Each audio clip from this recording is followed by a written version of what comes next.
நீ ஜீரோவாகிறதுக்கு முன்னாடி எந்திரிச்சுக்கடா, டே நல்லா இருப்படா, உன்னை கும்பிடுறேன்டா. இல்லைன்னா ரொம்ப நாள் கத்த முடியாதா, ரொம்ப கஷ்டம்டா, ரொம்ப கஷ்டம், ரொம்ப கஷ்டம். நீங்க செஞ்ச தவறு தாண்டா உங்க பிள்ளைகளுக்கு கத்தி கிடக்குறோம். அடிச்ச நீங்கெல்லாம் நமக்கான சரியான தலைவரை தேர்வு செஞ்சிருந்தீங்கன்னா உங்க பிள்ளைகள், உங்களுக்கு பின்னாடி வந்த பிள்ளைகள், நாங்க முச்சந்திலிருந்து கத்திருக்க வேண்டிய தேவை வந்திருக்கு. எந்த நிலைமையில எங்களை நிறுத்திட்டிய? 1000 தான் இருந்தாலும் நம்ம சாதியை விட்டு கொடுக்க முடியாதுல்ல, 1000 தான் இருந்தாலும் நம்ம மதத்தை விட்டு கொடுக்க முடியாதுல்ல.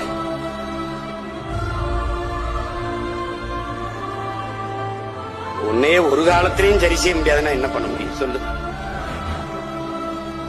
படித்த பிள்ளைகள் துடித்து எழ வேண்டாமா? சரியில்லைன்னு சொல்லாத, எது சரியா இருக்குன்னு பாரு, அதை செய்ய நீ வா. அவர் சரியில்லை, இவர் சரியில்லை, நீ சரியா இருக்கல, வா. ஏன்டா 1000 ரூபாய்க்கு எங்க ஆத்தா கையேந்திரா? 60 வருஷம் ஆண்டுட்டாங்களடா 2 பேரும்.